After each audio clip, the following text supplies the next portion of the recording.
Hello friends, नमस्ते विद्यार्थी मित्रांनो, कसे आहात? पहा, आज 13 डिसेंबर. आज आपण नवोदयची प्रवेश परीक्षा दिलेली आहे आणि या प्रवेश परीक्षेचं आपण संपूर्ण सोल्युशन पाहणार आहोत. माझ्याकडे सी नंबरचा पेपर आहे आणि या पेपरचं आपण सोल्युशन पाहणार आहोत. आपल्याकडे ए बी असेल तर यामध्ये प्रश्न फक्त मागे पुढे केलेले असतात. त्यानुसार आपण याच्या प्रश्नानुसार आपला पेपर ओपन करा, त्यानुसार चेक करा.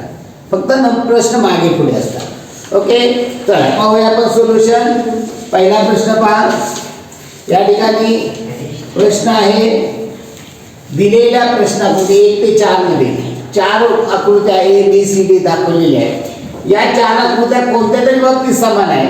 एक आकृती त्यापासून निराळी आहे आणि निराळ्या आकृती ओळखायची आपल्याला. पहा या ठिकाणी पहिला प्रश्न. या ठिकाणी पाहिलं वर्तुळ आहे, 2 भाग केले, 2 भाग समान आहे. 2 भाग केले त्रिकोणाचे, दोन्ही भाग समान आहे. आता या ठिकाणी 2 भाग केले पण दोन्ही भाग समान नाही आहेत. या ठिकाणी दोन्ही भाग सारखे. आता या ठिकाणी दाखवायचं असतं तर इथं सरळ केले असते तर मग ते झालं. म्हणजे या ठिकाणी उत्तर येणार आहे पर्याय क्रमांक 3. उत्तर पर्याय क्रमांक 3 हे चुकीचं आहे, ते त्यामध्ये बसत नाही आहे त्या गटामध्ये. चला पुढील प्रश्न.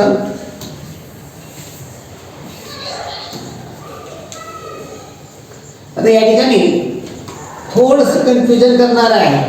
आता कन्फ्युजन करणारे पेपर पहा, काही प्रश्न असतात. या ठिकाणी जर तुम्ही बघितला सारखा इथे तोच आकार आहे, इथे तोच आकार आहे, इथे तोच आकार आहे. कुठे बदल आहे का? कुठे बदल नाही. आता या ठिकाणी पाहिलं त्रिकोण आहे, वरचा भाग रंगवला आहे, इथे वरचा भाग रंगवलेला आहे. चौकोन आहे, त्या ठिकाणी चौकोन आहे, वरचा भाग रंगवलेला आहे. इथेही चौकोन आहे, वरचा भाग रंगवलेला आहे. आता थोडंसं कन्फ्युजन असं करतं, या तिन्ही ठिकाणी चौकोन चौकोन चौकोन आणि या ठिकाणी त्रिकोण आहे, त्यामुळे उत्तर पर्याय क्रमांक 1. आता काही जण विचार करतील, सर या ठिकाणी चौकोन आहे बरोबर आहे, पण याचं पाण्यातलं प्रतिबिंब सेम आहे, याचं पाण्यातलं प्रतिबिंब सेम आहे, याचं पाण्यातलं प्रतिबिंब सेम आहे. याचं पाण्यातलं प्रतिबिंब मात्र कसं येणार आहे? या पद्धतीनं ते वेगळ्या पद्धतीचं यायला हवं होतं.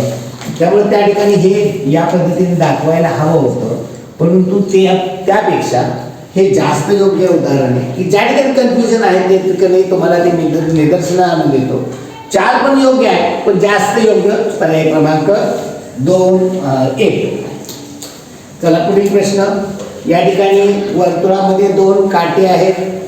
या ठिकाणी वर्तुळात बाहेर जाणारी काटे आहेत, बाहेर जाणारे बाण आहेत, इथे बाहेर जाणारे बाण आहेत, इथे बाहेर जाणारे बाण आहेत. काय फरक आहे? या ठिकाणी हा जो 2 बाण आहे त्याच्यामध्ये काटकोन होतोय, त्या ठिकाणी हे 2 बाण आहेत त्याच्यामध्ये काटकोन होतोय, या ठिकाणी काटकोन होतोय, या ठिकाणी काय होतोय? विषमकोन होतोय. त्या उत्तर निघेल पर्याय क्रमांक 4. चला पुढील प्रश्न पहा. या ठिकाणी एल आहे, आर आहे, के आहे, एस आहे. हे एल आपला जो एल असतो, या एलचं हे आरशातील प्रतिबिंब आहे. आपला जो आर असतो, या आरचे हे आरशातील प्रतिबिंब आहे. आपला जो के असतो त्याचा आरशातील प्रतिबिंब आणि आपला जो यस असतो याचा आरशाचं प्रतिबिंब. या ठिकाणी हे काय आहे? खरं आहे. बाकी 3 आकृत्यांचं आरशाचं प्रतिबिंब दिलेलं आहे. तर उत्तर येईल पर्याय क्रमांक 4. चला पुढील प्रश्नाकडे वळूया आपण. पुढील प्रश्न 5 नंबरचा प्रश्न आहे. प्रश्नामध्ये काय विचारलेलं आहे? या ठिकाणी डाव्या बाजूला एक प्रश्न आकृती दिलेली आहे आणि प्रश्न आकृतीशी समान अशा आकृतीची निवड करायची. समान अशी आपल्याला आकृती बघायची आहे, मी तंतोतंत. ओके, आता या ठिकाणी हा भाग टिपका पाहिला, या टिपक्यावरून पर्याय क्रमांक 3 कट होईल, पर्याय क्रमांक 4 कट होईल. आता 2 राहिले, 2 मध्ये फरक आहे. या ठिकाणी हा बाण कोणत्या बाजूला आहे? डावीकडे, हा उजवीकडे. आपल्याला कुठे पाहिजे? उजवीकडे. त्यामुळं हा पर्याय कट होईल, उत्तर येईल पर्याय क्रमांक 2. चला पुढील प्रश्न पहा. या ठिकाणचा झेंडा पहा. प्रत्येक ठिकाणी एक वेगळ्या आकारने त्या ठिकाणी, व या ठिकाणी हे आपण इथं झेंडा खाली, झेंडा खाली, इथं झेंडा वर आहे म्हणून हा पर्याय कट झाला. ओके, झेंड्यावर ओके. आता खालचा जो त्रिकोण आहे, हा त्रिकोण आणि त्याला जोडलेली रेष, त्रिकोण आहे पण त्याला जोडलेली रेष नाही म्हणून हा पर्याय कट. त्रिकोणाला जोडलेली रेष आहे. आता इथे त्रिकोणाला जोडलेली, तिथं त्रिकोण, इथं पूर्ण नाही, हा पर्याय कर, उत्तरे पर्याय क्रमांक 2. प्रत्येक गोष्ट आपण बारकाईनं समजून घेतो, प्रत्येक गोष्टीचा विचार करतो आपण. पहा या ठिकाणी वरचा पान वरच्या पद्धतीने या पद्धतीनं पर्याय क्रमांक 4 मध्ये नाहीये. त्या खालची आडवी रेष आहे, आडवी रेष इथे नाहीये, हा पर्याय कर. जेव्हा 2 पर्याय कर झाले की यातला फरक फक्त शोधा. पहिलं बरोबर आहे, दुसरा बाण बरोबर आहे, मध्ये रेष बरोबर आहे, या ठिकाणी फरक आहे.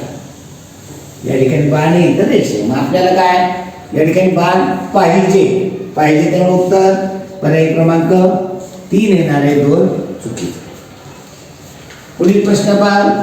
पुढील प्रश्न यामध्ये पहा, या ठिकाणी जे चौकोन आहे रंगवलेले भाग पहा. पहिला भाग वरचा रंगवलेला आहे, वरचा रंगवलेला डाव्या बाजूचा इथे आहे, इथे आहे, इथे आहे, इथे आहे, चारीकडे आहे. ओके. आता दुसरा उभा भाग रंगवलेला पहा, उजव्या बाजूचा रंगवलेला आहे, उजवा इथं डाव्या बाजूचा रंगवला, हा पर्याय चुकीचा आहे, बाकीचे बरोबर आहे. ओके. तिसरा पहा, या ठिकाणी खालचा भाग रंगवलेला, उजव्या बाजूला खालचा रंगवलेला आहे, इथे खालचा रंगवलेला, इथे वरचा रंगवलेला, हा पर्याय राहिलेत कोणते, ए आणि सी.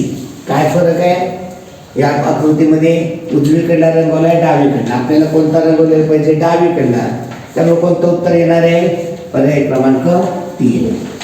अशा पद्धतीने प्रत्येकाचा कारण मीमांसा आपल्याला ते सांगता आली पाहिजे, प्रत्येक गोष्टीला कारण आपल्याला ते देता आलं पाहिजे.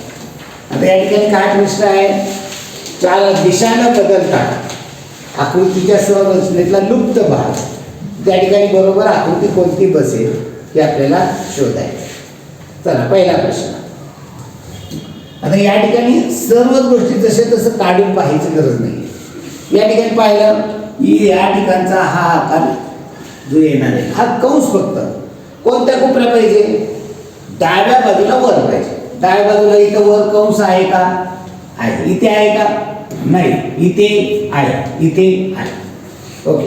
नंतर कंसाला इथे हा गोल पण पाहिजे, हा गोलही पाहिजे. इथे गोल आहे, इथे गोल आहे, इथे गोल आहे. नंतर या ठिकाणी इथं रेषा पहा, या ठिकाणी आहे. नंतर या ठिकाणचा बघा अर्धा कंस, तो या ठिकाणी, म्हणजे काय झालं याचं, पाण्यातलं प्रतिबिंब. म्हणजे इथं देखील काय येणार, इकडे याचं पाण्याचं प्रतिबिंब या ठिकाणी येणार. म्हणजे उजव्या बाजूला कंस आपल्याला पाहिजे. या ठिकाणी खाली कंस आहे म्हणून चालणार नाही, इथे खाली कंस आहे म्हणून चालणार नाही, या ठिकाणी उजव्या बाजूला आहे, त्यामुळे पर्याय क्रमांक 4. पुढील प्रश्नाकडे वळूया आपण. पुढील प्रश्न पहा. या ठिकाणी आकृती पूर्ण केलेली आहे. पहा या विद्यार्थ्यांनी त्या आकृती पूर्ण करण्याचा पहा. या ठिकाणी केवळ या ठिकाणचा हा पाहिला की ही आकृती उघडली येते. या ठिकाणी ही आरसा आणि पाण्याशी संबंधितच असते. म्हणजे चौकोन जो येणार आहे या ठिकाणी डाव्या बाजू पहा, डाव्या बाजूला खाली पाहिजे. डाव्या बाजूला इथं खाली आहे का, इथे आहे का डाव्या बाजूला, इथे आहे का डाव्या बाजूला, इथे आहे डाव्या बाजूला. केवळ एवढ्या चौकोनावर आकृती पूर्ण केली तर लगेच तुम्हाला ते पण लक्षात येणार. म्हणजे केवळ या ठिकाणच्या चौकोनावर पाहिल्या पर्याय कट करता येतात. उत्तर येणार आहे पर्याय क्रमांक 4. पुढचा पहा आकार. या ठिकाणी रेषा पहा, त्या रेषा कशा पद्धतीने आहेत, किती रेषा. या ठिकाणी जर पाहिल्या आडव्या रेषा पाहिल्या 1 2 3 आहे, उभ्या पाहिल्या तर 1 2 3 आहे. इथे देखील 1 2 3 रेषा पाहिजे, 3 रेषा. आणि हा जो रंगवलेला भाग आहे तो कुठे पाहिजे आपल्याला, डाव्या बाजूला वर. डाव्या बाजूला वर कोपऱ्यात रंगवलेला आहे, इथं रंगवलेला नाही, इथे रंगवलेला आहे. तर रेषा किती पाहिजे, 3. इथे किती रेषा आहेत, 2 चालणार नाही. इथे 3 आहे, इथे 4 जे आहे चालणार आहे. उत्तर येणारे पर्याय क्रमांक 2. पुढील प्रश्नाकडे वळू आपण. पुढील प्रश्न पहा. प्रत्येक प्रश्न जर आपण बारकाईने बघितला तर खूप सोपा आहे. पहा या ठिकाणी या ठिकाणचा त्रिकोण पाहिला, याचं या ठिकाणी काय आहे, आरशातलं प्रतिबिंब. याचं इथं पाण्यातलं, याचं आरशातलं केलं किंवा पाण्यातलं केलं तर या पद्धतीने. म्हणजे या आकृतीच्या डाव्या बाजूला वरती छोटासा त्रिकोण पाहिजे. डाव्या बाजूला वरती छोटा त्रिकोण आहे का? नाही. डाव्या बाजूला छोटा त्रिकोण नाही. डाव्या बाजूला छोटा त्रिकोण आहे. डाव्या बाजूला छोटा त्रिकोण नाही. केवळ या त्रिकोणावर हे कट केले. आता हा जर पाहिला, या त्रिकोणाचं हे आरशातलं प्रतिबिंब आहे, या त्रिकोणाचं हे पाण्यातलं प्रतिबिंब आहे. म्हणजे याचं आरशातलं केलं तर या पद्धतीने, याचं पाण्यातलं केलं तर या पद्धतीने. यावर मी पाहिलं तरी पर्याय क्रमांक 3 उत्तर येत आहे. पुढील प्रश्नाकडे बोलूया आपण. पुढील प्रश्न क्रमांक 13. पहा आपले मार्क पहा. आपल्या कुठं चुका झाली, कुठं चुका होतात आणि कशा पद्धतीने. 100% अगदी खूप छान पेपर सोडवलेला आहे अगदी. तेव्हा या ठिकाणी पहा आकृत्यांची मालिका दिलेली आणि मालिकेमध्ये चौथ्या ठिकाणी कोणती आकृती. या ठिकाणी पाहायचं एका गोष्टीकडे. एका गोष्टीकडे पहा की हा बाण कुठे आहे? वरती आहे. आता बाण कुठे गेला? डाव्या बाजूला गेला. म्हणजे हा बाण कसा फिरतोय? घड्याळाच्या विरुद्ध दिशेत. तिसऱ्या आकृतीमध्ये कुठे गेला तो?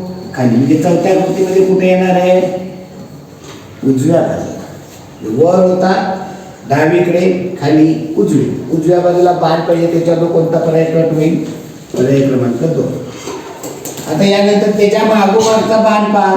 या पद्धतीचा बाण, या पद्धतीचा बाण पहिल्यांदा उजव्या बाजूला आहे, इथे वर आहे, इथे डाव्या बाजूला आहे. म्हणजे आता कुठे येणार आहे? खाली येणार आहे. खाली या पद्धतीचा बाण. त्याच्यावर कोणते पर्याय कट होतील? पहिला पर्याय कट होईल, तिसरा पर्याय कट होईल. उत्तर येणारे पर्याय क्रमांक 4. खूप छान पेपर सोडवला विद्यार्थ्यांनी. पाहिलं की खरोखर समाधान वाटतं. पहा या ठिकाणी पहिल्या आकृतीमध्ये त्रिकोण दिलेला आहे. दुसऱ्या आकृतीमध्ये काय बदल झाला? याच्यात फक्त एक रेषा. तिसऱ्या आकृतीमध्ये काय झालं? पुन्हा आडवी रेषा आणि त्रिकोण आला. आता पुढल्या याच्यात काय होणार आहे? फक्त उभी रेष येणार, एवढंच. मग या कोणत्या आकृतीमध्ये आहे? पर्याय क्रमांक बी मध्ये. हे सर्वत्र पर्याय कट पद्धत वापरावी असेल. पर्याय कट पद्धत वापरणे 100% गरजेचं आहे. पण काय वेळा ती आकृती पूर्ण करणं हे देखील गरजेचं असतं. पहा पुढील प्रश्न. आता पहिल्या आकृतीमध्ये पहा किती आहेत? 2 गोल आहे, चौकोन आहे, 2 आहेत. दुसऱ्या आकृतीमध्ये 3 आहेत. तिसऱ्या आकृतीमध्ये 4 आहेत. म्हणजे आता आकृतीमध्ये 5 आहेत. आता कुठे चिन्ह ती? पहिल्या आकृतीमध्ये उजव्या बाजूला खाली, दुसऱ्या आकृतीमध्ये उजव्या बाजूला वर, तिसऱ्या आकृतीमध्ये डाव्या बाजूला वर, आता चौथ्या आकृतीमध्ये डाव्या बाजूला खाली. ही जी चिन्ह आहे ती घड्याळाच्या विरुद्ध दिशेने फिरत आहेत. 2 3 4 5 पाहिजेत आणि कुठे पाहिजे? डाव्या बाजूला खाली. आता ही उजव्या बाजूला चालणार नाही, इथं उजव्या बाजूला चालणार नाहीत. आता डाव्या बाजूला 5 पाहिजे, इथं 3 दिले, इथे 5 आहे. तर उत्तर येणार आहे पर्याय क्रमांक 4. पुढील प्रश्न पहा. अगदी सोपा प्रश्न आहे. या ठिकाणी पहा त्रिकोण आहे, एक आहे, त्याला दुसरा जोडला, त्याला तिसरा जोडला, चौथा जोडला, 4 जोडलेले. फक्त आणि फक्त पर्याय क्रमांक 3 मध्ये आहे. 4 मध्ये 5 आहे, 3 मध्ये 1 मध्ये आणि 2 मध्ये इथं वेगळा आकार आहे, इथे वेगळा त्रिकोण आहे. त्यामुळे उत्तर ते चुकीचं आहे. पुढील प्रश्न पहा. प्रश्न क्रमांक 27 17. 2 गट दिले. पहिल्या आकृतीला दुसऱ्या आकृतीशी जसा संबंध आहे तसा संबंध तिसऱ्या आकृतीला चौथ्या आकृतीशी. आता या ठिकाणी पहा, या ठिकाणी हे 3 बाण आहे, त्याच्या मागे 2 टिंब. आता हे इकडे झाले. आता हे आरशातलं प्रतिबिंब म्हणून चालणार नाही, म्हणून त्या आरशातलं प्रतिबिंब काय अडचण आहे. आपल्याला बरेच पेपरमध्ये हे प्रश्न झालेले आहेत या टाईपचे. तर ही 180 अंशातून फिरवली आणि एक बाण कमी केली. या ठिकाणी देखील 180 अंशातून फिरवा आणि एक कमी करा कंस आणि उत्तर येणार आहे पर्याय क्रमांक 3. काही जण म्हणतील की असं हे आरशातलं प्रतिबिंब आहे. आरशातलं प्रतिबिंब मग इथं तसं नाही. आपल्याला बऱ्याच पेपरमध्ये हा प्रश्न झालेला आहे, या पद्धतीचे प्रश्न पहा. या ठिकाणी काय झालेले आहे, चौकोन होता, या चौकोनामध्ये त्रिकोण आहे. काय बदल झाला, हा त्रिकोण मोठा झाला आणि त्याच्यामध्ये हा चौकोन, म्हणजे बाहेरची आकृती आत जाते, आतली आकृती बाहेर. गोलामध्ये चौकोन आहे, आतली आकृती चौकोन मोठा होईल आणि त्यामध्ये गोल. पर्याय क्रमांक 1 येणार. पुढील प्रश्न पहा, प्रश्न क्रमांक 19. काय बदल झालेला आहे, या ठिकाणी बाण जे वरती टोक होतं ते डाव्या बाजूला गेलं, म्हणजे आकृती कशी फिरली, घड्याळाच्या विरुद्ध दिशेने. किती अंशातून फिरली, 90 अंश. सगळ्या आकृती सगळं फिरलं का, की बाण इथे होता तो या ठिकाणी आला, गोल या ठिकाणी होता तो वर आला, चौकोन त्रिकोण या ठिकाणी होता तो उजव्या बाजूला गेला, डाव्या बाजूला असणारा चौकोन आयत खाली आला. हे संपूर्ण आकृती फिरले. मग संपूर्ण आकृती आपल्याला फिरवायची. आता हा बाण आहे, मागे असणार वरती आहे ते उजव्या बाजूला येणार आहे, डाव्या बाजूला येणार. याच्यावर कोणते पर्याय कट होतात, पर्याय क्रमांक 2 कट होतो. नंतर या बाणाच्या पुढे जो गोल आहे इकडे गोल पाहिजे आहे बऱ्या ठिकाणी, की तिथं गोल इथे नाही आहे, पर्याय क्रमांक 4 मध्ये हा पर्याय कट होतो. आता या ठिकाणी हा बाण जो डाव्या बाजूला बाण आहे तो कुठे येणार आहे, घड्याळाच्या दिशेला खाली येणार आहे. खाली बाण पाहिजे, त्याच्यावर कोणता पर्याय, आता या दोन्हीमध्ये पण बाण आहे. मग आपल्याला बदल कुठे झालाय, या ठिकाणी मागच्या बाजूला अर्धा गोल आहे, या ठिकाणी काय पाहिजे, अर्धा गोल पाहिजे. आता या ठिकाणी काय झालंय, पूर्ण गोल. त्यामुळे हा पर्याय चुकीचा, उत्तर ही पर्याय क्रमांक 1. प्रत्येक गोष्ट आपण बारकाईनं पाहतोय. 20 नंबरचा प्रश्न पहा.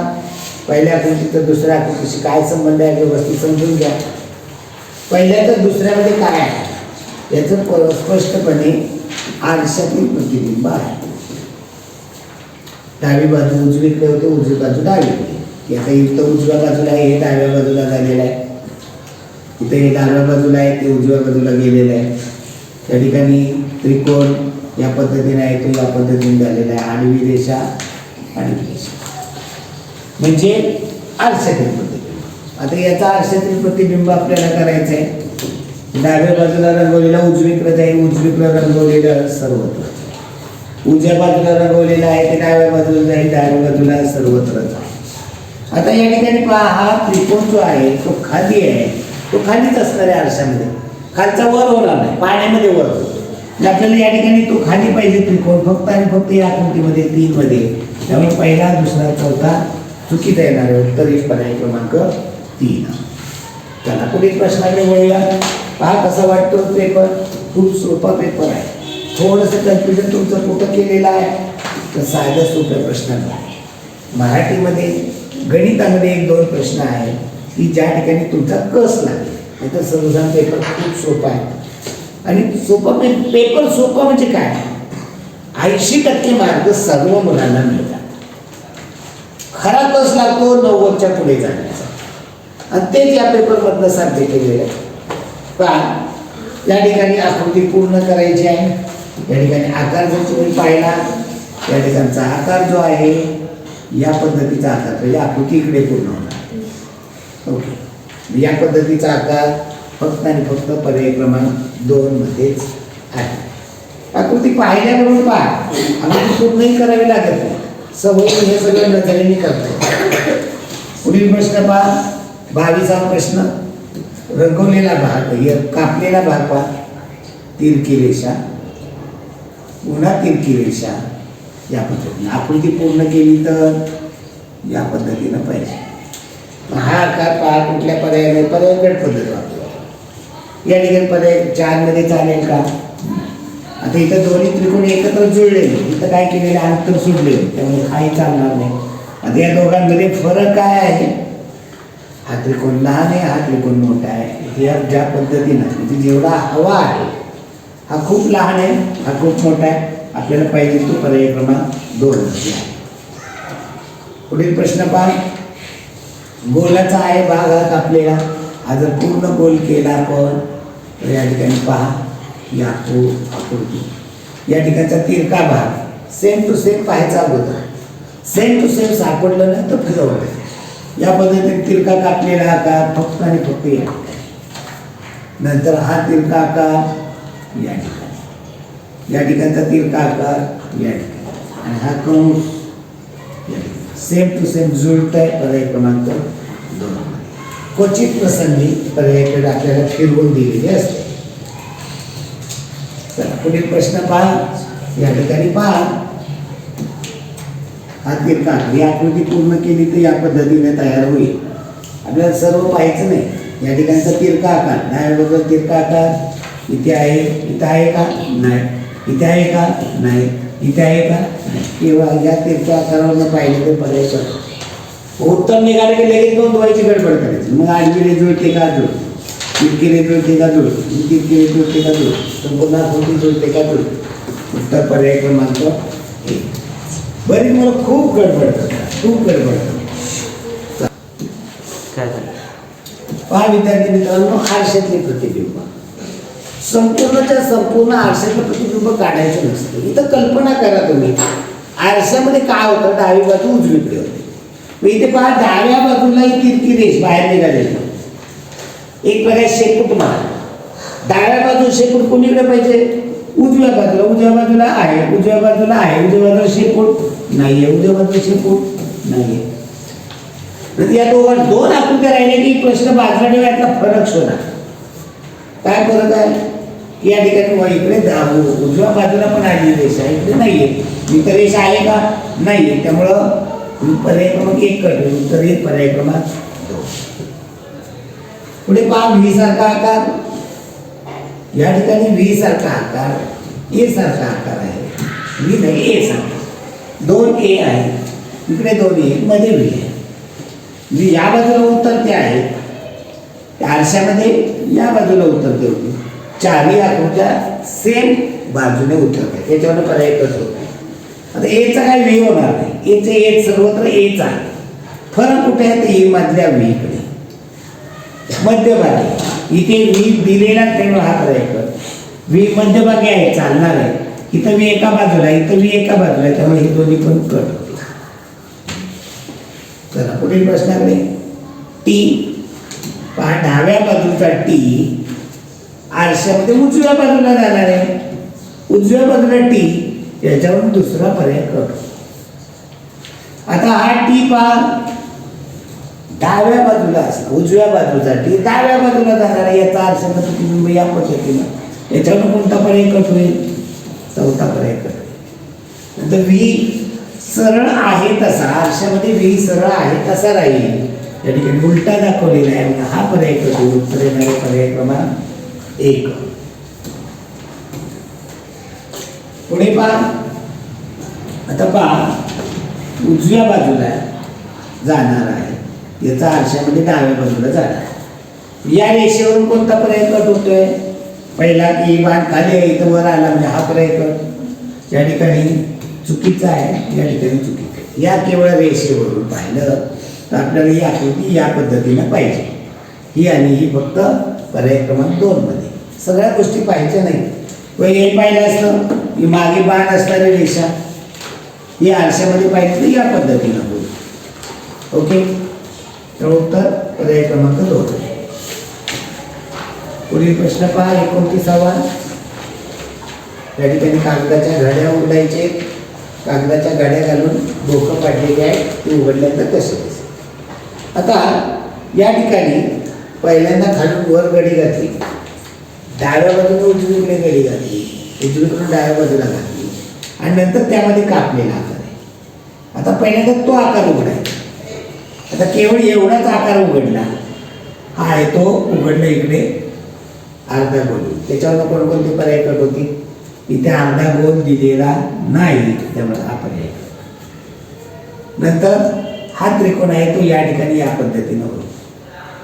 आता ही आकृती खाली उघडली तर या त्रिकोणाचं पाण्यातलं प्रतिबिंब या पद्धतीने, म्हणजे या पद्धतीने इथे एक त्रिकोण तयार होतो, तसा इकडे दुसरा त्रिकोण तयार होतो. याच्यावर पाहिल्याबरोबर पहिला चूक, इथं अजून एक पाहिजे होता, चौथा चूक. उत्तर पर्याय क्रमांक 2. आता या ठिकाणी त्रिकोणी कागद आहे, कागद आहे तो त्रिकोणी कागद. आता या त्रिकोणाच्या गाड्या काढ कशा पद्धतीने गडी इकडून गडी घातली, पुन्हा वरून खाली गडी घातली.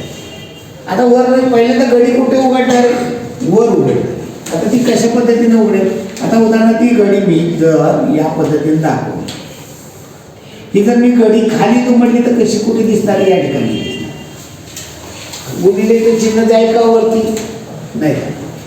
मी इथं कापलेला आकार आहे, इथे कापलेला आकार आहे तो या ठिकाणी, तोच आकार आपल्याला पर्यायापर्यंत घेऊन जाणार. जेव्हा इकडे उघडेल त्याही गुणिलेचं चिन्ह या ठिकाणी, आणि या ठिकाणचा जो आकार आहे तो आकार का असा चौकोन तयार होईल. कोणा उभा असणारा तो फक्त पर्याय क्रमांक 2 मध्ये आहे.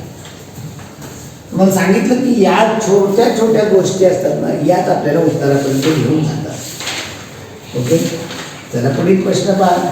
खालून वर गडी घातली, उजवीकडून डावीकडे गडी घातली, आणि ही गडी या ठिकाणी कापलेली आहे, या ठिकाणी कापलेलं आहे आणि इथे कापलेलं आहे.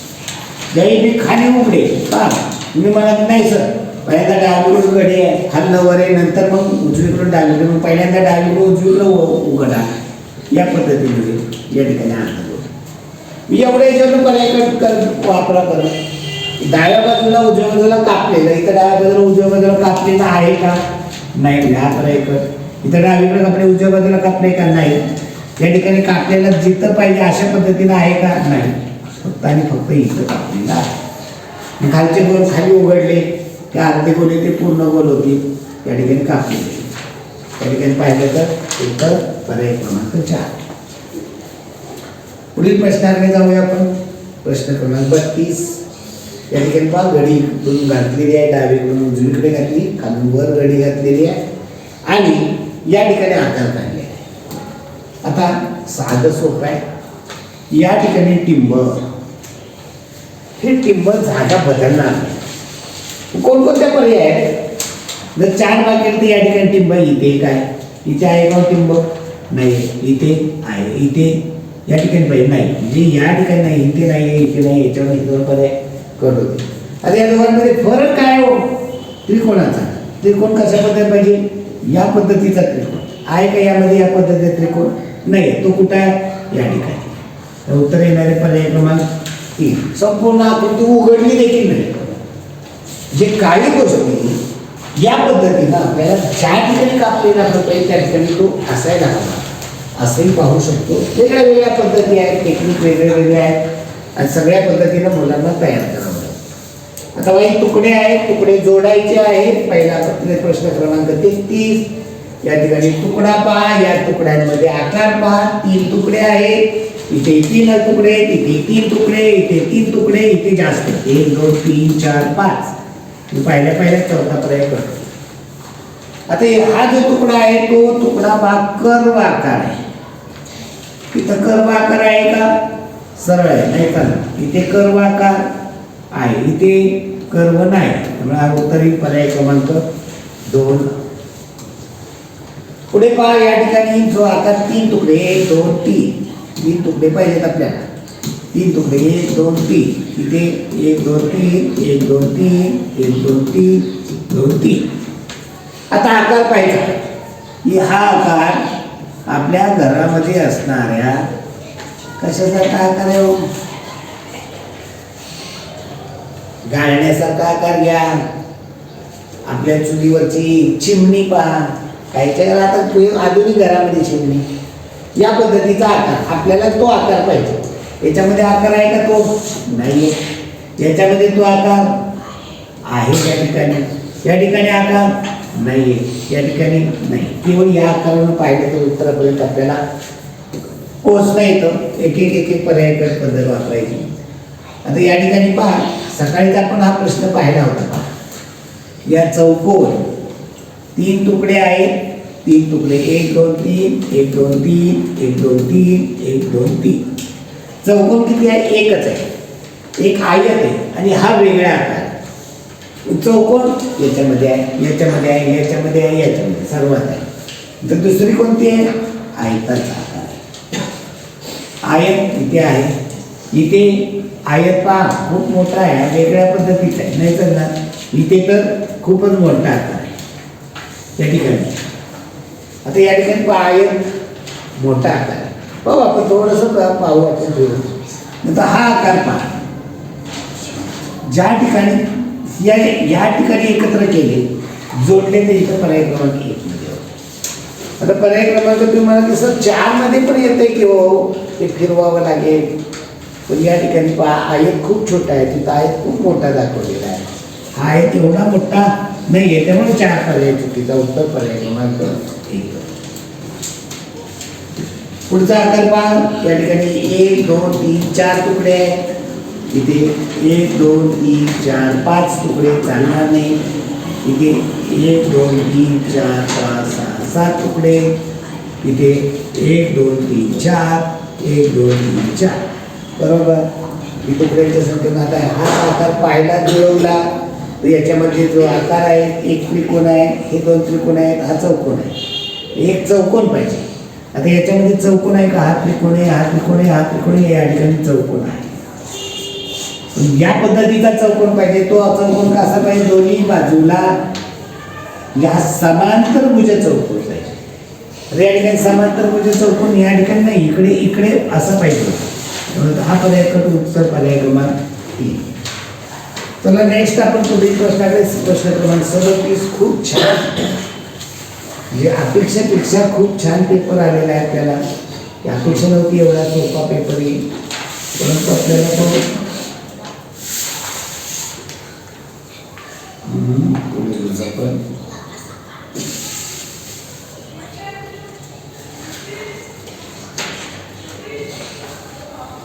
चला 37 ते 40 लपलेली आकृती शोधायची. सेम टू सेम पाहायचं आपल्याला. जो आकार पाहिजे या ठिकाणचा व्ही आकार पाहिजे, वाय आकार पाहिजे. या ठिकाणी वाय आहे, या ठिकाणी वाय नाही, या ठिकाणी वाय उभी रेष नाही, या ठिकाणी वाय आहे पण त्याला उभी रेष नाही. तर उत्तर पर्याय क्रमांक पण आडवी रेष पण आहे. बघायचं तेवढंच नाही आहे. चला पुढील प्रश्नाकडे पहा. या ठिकाणी जो आकार आहे, या 2 रेषा एकत्र छेदतात. इथं 2 आकार रेषा छेदतच नाही, ते तिरके आहेत. म्हणजे अशा सरळ रेषा नाही छेदतात. इथे सरळ रेषा छेदणाऱ्या आहेत, इथे सरळ रेषा छेदणाऱ्या नाही, इथे सरळ रेषा छेदणाऱ्या नाही. त्या फक्त आणि फक्त पर्याय क्रमांक 2 मध्ये आहे. पुढे पहा झेड आकार. झेड आकाराकडे पहा. झेड आकाराला इथे उभी रेष पाहिजे. आता इथे झेड आकार आहे, उभी रेष आहे. इथे झेड आकार आहे, उभी रेष नाही, कर्व आहे, तेव्हा नाही चालणार. इथे झेड आकारच नाही आहे, इथे झेड आकारच नाही, तुम्हाला तिथं झेड आकार होत नाही. उत्तर पर्याय क्रमांक 1. पुढील प्रश्न पहा. प्रश्न क्रमांक 40. यस. या यस आकाराकडे पहा. हा यस आकार आपल्याला हवा आहे. इथे कुठे यस आकार बनत नाही. या ठिकाणी पहा यस आकार या ठिकाणी बनतोय, या ठिकाणी यस आकार बनत नाही. या ठिकाणी यस आकार बनवण्याचा आपण जर प्रयत्न केला तर तो या पद्धतीने. आपल्याला तिरका पाहिजे का? नको. हाही पर्याय करून इथं यस आकार तयार होत नाही. फक्त पर्याय क्रमांक 2 मध्ये आहे. या पद्धतीने बुद्धिमत्ता 40 पैकी 40 प्रश्न बरोबर यायला काहीच हरकत नाही. म्हणजे आपल्याला इथं पैकीच्या पैकी मार्क मिळायला काही हरकत नाही. काही गडबड करायची गरज नाही आहे. समजून घ्यायची, अगदी व्यवस्थित समजून. आता या ठिकाणी एक प्रश्न पाहूया आपण.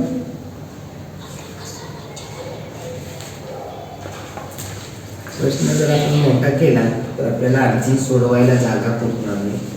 ओके, चला पहिला प्रश्न पहा. 999 आणि 9999 यांचा गुणाकार.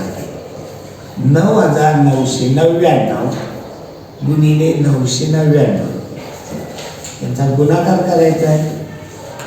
आता मी इथं छोटी क्लुप्ती सांगणार आहे, तर अगोदर तुम्हाला सांग हुशार मुलांना तो कसा नुसता प्रश्न पाहिल्याबरोबर उत्तराकडे जाते.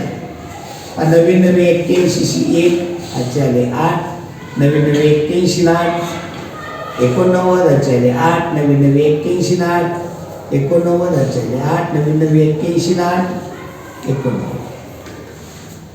जे एककाने आपण गुणलं, आता दशकाने गुणताना 0 द्यायचं आहे, 9नेच गुणणार म्हणजे हे चांगले येणार आहे. हा 1 इथे येईल, हा 9 या ठिकाणी येईल, हा 9 या ठिकाणी येईल, हा 9 या ठिकाणी येईल, हा 8 या ठिकाणी. आता शतकाने गुणताना 2 0 येतील म्हणून 9नेच गुणणार म्हणजे हे चांगले येणार आहे. हा 1 इथे येईल, हा 9 इथे येईल, हा 9 या ठिकाणी येईल, हा 9 या ठिकाणी येईल, हा 8 या ठिकाणी. बेरीज करायची 1 9 1 10 0 चले 9 3 8 2 20 9 3 27 आणि 2 29 8 2 10 9 2 18 18 10 28 8 2 10 9 19 8 2 9 99 ला 89,001 99 ला 89,001 पर्याय क्रमांक 3. आता हुशार मुलं 4 अंकी संख्येला 3 अंकी संख्येने गुणलं, जर या 500 पेक्षा मोठ्या संख्या असतील तर हे उत्तर 7 अंकी येतं. आणि एकक स्थान पाहिलं 9 गुणिले 9 99 81 एकक स्थानी उत्तर किती येणार? 1 येणार. मी 1 कुठल्या उत्तरामध्ये आहे? या ठिकाणी 1 नाही, हा पहिल्या पर्याय करतो. आता इथे 1 आहे, इथे 1 आहे, इथे 1 आहे. आता उत्तर मी सांगितलं 4 अंकीला 3 अंकी सांगितलं तर 7 अंकी उत्तर कमीत कमी 500 पेक्षा मोठे. जर 500 पेक्षा लहान असले तर 6 अंकी आहे. या 500 म्हणजे 5000 पेक्षा आणि 500 पेक्षा मोठे आहे म्हणजे उत्तर 7 अंकी येणार आहे. इथं उत्तर 6 अंकी म्हणून चालणार नाही, इथे 6 अंकी म्हणून चालणार नाही, उत्तर येणार आहे 7. ओके, जे एवढ्या साध्या सोप्या पद्धतीने आपण उत्तरापर्यंत पोहोचू शकतो. पुढील प्रश्न पहा. 64च्या सर्व अवयवांची फॅक्टरची बेरीज. आता 64चे मूळ अवयव म्हणलं नाही, 64चे फॅक्टर काढायचे. 64चे फॅक्टर 1 गुणिले 64, पुन्हा 64चे भाग 2 पाहिजे. आपण या वेगवेगळ्या पद्धती वापरतो. या ठिकाणी आपण वेगवेगळी पद्धती वापरतो. 1 गुणिले 64, 2 गुणिले 32, 3 ने भाग जात नाहीये, 4 गुणिले 64 म्हणजे 16 चौक 64, 5 ने जात नाही, 6 ने जात नाही, 7 ने जात नाही, 8 ने 8 8 64. मी 64चे फॅक्टर कोणकोणते आले? 64चे फॅक्टर 1 2 4 8, पुन्हा 8 लिहायचा का 2 ला? नाही, 16 32 आणि 64. आणि याची काय विचारले आपल्याला? त्यांनी बेरीज विचारली, याची बेरीज करायची. एककाची बेरीज केली 4 4 2 6 6 6 12 12 8 20 20 4 24 24 26 आणि 27 7 चले 2 6 2 8 8 3 11 आणि 12 किती उत्तर येणार आहे? 127. पर्याय क्रमांक 3. पुढील प्रश्नाकडे वळूया. पुढील प्रश्न पहा. बेरीज करायला सांगितली, पुन्हा वजाबाकी करायला सांगितली, फक्त दशांश चिन्हातले. पहिला आहे 6 दशांश चिन्ह, 6 दशांश चिन्ह 0 8 2. दुसरी संख्या मांडताना दशांश चिन्हाखाली अगोदर दशांश चिन्ह द्या. अगोदर आहे 60 60 मांडताना या पद्धतीने मांडा. पुन्हा आहे 8 2. तिसरी संख्या मांडताना दशांश चिन्हाखाली दशांश चिन्ह. अगोदर आहे 608 दशांश चिन्ह 2 आणि यांची करायची बेरीज. या सगळ्यांची बेरीज करायची. दशांश चिन्हाची तर मोकळी घर आहे, तिथं 0 दिले तरी हरकत नाहीये. कळत नसेल 0 द्या नसेल तर लक्षात येतं. 2 8 2 10 0 अचले, 8 2 10 11 1 अचले, 8 7 14 15 5 अचले, 6 7 7 दशांश चिन्हाखाली दशांश. पुढे यामधनं वजा करायचे आपल्याला. वजाबाकीला दशांश चिन्हाखाली दशांश चिन्ह 0, दशांश चिन्हाच्या अगोदर 0 आहे आणि नंतर आहे 6 0 8 2 घ्यायची, वजाबाकी करायची. इथे काही घडण्याऐवजी शून्य मनाचं घेतलं पाहिजे. शून्यामधनं 2 जात नाही, मनाचा हातचा घ्या, 10तनं 2 गेले 8, 2मधनं 9 जात नाही, मनाचा हातचा घ्या, 12तनं 9 गेले 3, शून्यामध्ये 1 जात नाही, मनाचा हातचा घ्या, देऊन टाका, 10तनं 1 गेले 9, 1मधनं 7 जात नाही, मनाचा हातचा घ्या, द्या, 10तनं 7 गेले 3, 5तनं 1 गेले 4, 7, 6, 674 दशांश चिन्ह 3, 9, 3, 8. इथं काय चुकलं, 10तनं 1 गेलं 9, 10तनं 1 गेलं 9 राहिले, 10चा देऊन टाकला, 11तनं 7 गेले 4 गेले. ओके, नाही कन्फ्युजन कुठं येत नाही. पर्यायामध्ये पाहिलं 674 पाहिजे. 674 इथे नाही आहे, इथे नाही आहे, इथे 674 आहे. पुढं काय 4, 9, 3, 8 आपलं 3, 9 आलं होतं. इथे वेगळंच उत्तर आहे. उत्तर पर्याय क्रमांक 2. पुढील प्रश्न, 1 ते 11 यांच्यामध्ये किती मूळ संख्या? 1 ते 11 यांच्यामध्ये 1 धरायचा नाही, 11 याच्यामधल्या 2, 3, 5, 7, 11 या मूळ संख्या किती आल्या? 1, 2, 3, 4 मूळ संख्या आल्या. त्यामुळं उत्तर पर्याय क्रमांक 2.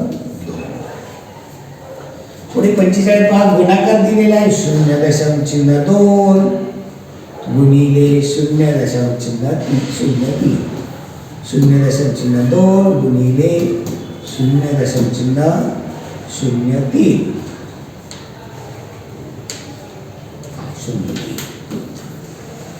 आता दशम चिन्ह नाही म्हणून समजा ना तुम्ही. दशम चिन्ह नाही म्हटलं तर काय होईल? 2 गुणिले 3, 2 गुणिले 3 बेत्रिक 6. आता दशम चिन्ह इथं 2 संख्येच्या अगोदर, इथं 1 संख्येच्या, म्हणजे एकूण 3 संख्येच्या, 1, 2, 3 संख्येच्या अगोदर वाचण्यासाठी 0 दिलं. उत्तर काय? 0.006. ओके, पुढील प्रश्नाकडे वळूया आपण. 20 आणि 30 यांचा सर्वात मोठा समान अवयव फॅक्टर कोणता आहे? 20 चे फॅक्टर कॉमन फॅक्टर विचारले. 20 चे फॅक्टर कोणते? ती मूळ अवयव नाही म्हणलेला. 20 चे फॅक्टर, 20 ला कोणकोणत्या संख्येने भाग जातो? मगाशी आपण पाहिलं होतं. 20 चे म्हणलं की 1 गुणिले 20, 2 गुणिले 10, 4 गुणिले 5, 3 ने जात नाही 4. एका बाजूने चढत्या बाजूने आपण गेलो की दुसऱ्या बाजूने उतरते म्हणून आपल्याला 1 जातात. मग 20 चे कोणते आले? 1, 2, 4, 5, 10, 20. आता 30 चे काढायचे. 30 चे पहा कसे काढता येईल? 1 गुणिले 30, 2 गुणिले 15, 3 गुणिले 10, 4 ने जात नाही, 5 ने 5, 30. म्हणजे 30 चे कोणते आले फॅक्टर? 1, 2, 3, 5, 6, 10, 15, 30. आपल्याला काय विचारलंय? त्यांचा सर्वात मोठा. सर्वात मोठ्याकडनं बघत या. 20 आहे का याच्यात? 20 नाही, चालेल का? नाही. यातला मोठा 30 बघितला, इकडे आहे का? नाही. 15 बघितला, इकडे नाही. 10 इकडे पण 10 आहे, इकडे पण 10 आहे. म्हणजे सर्वात मोठा कोणता येणार आहे? 10. सर्वात लहान 1 आहे, त्यापेक्षा 2 आहे. हे उत्तर 10 येणार आहे. पर्याय क्रमांक 3. पुढील प्रश्नाकडे पहा. 0.238 चा अपूर्णांक, त्याचा अपूर्णांक पहा. 0.238 दशांश चिन्ह 3 संख्येच्या अगोदर आहे. याचा अंश छेदामध्ये करायचं म्हटलं तर काय होईल? 3 संख्येच्या अगोदर दशांश चिन्ह म्हणून एकावधी 3 शून्य द्यायचे. हे काय झालं गणित? 238/1000. 2 ने संक्षिप्त करून दिलं. 2 पंचे 10 वरती 2 शून्याशी 2 शून्य. 2 एके 2 1 राहिला. 2 9 18. 119/500 आहे का? आहे. याला दुसरं राशी करून जातंय का? 119ला 17 7 19 असेल. 7 ने आणि 7 ने आणि 17 ने जातो. आहे का? 7 आणि 17 500ला भाग जातो का? नाही. तर उत्तर येईल पर्याय क्रमांक 1. चला पुढील प्रश्न 48 पहा. 999/1000 चे दशांश रूप कोणते? आता पहा, आता जो उत्तर आलं त्याचाच आहे हा. 900 उलट सुलट विचारले. 999/1000. इथं काय दिलं होतं?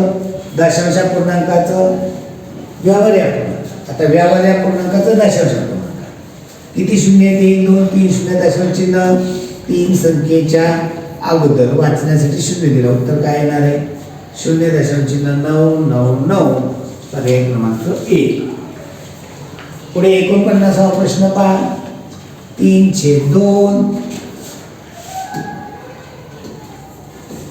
भागिले 2/3/2 3/2 भागिले 3/2 गुणिले 2 अधिक 3/2.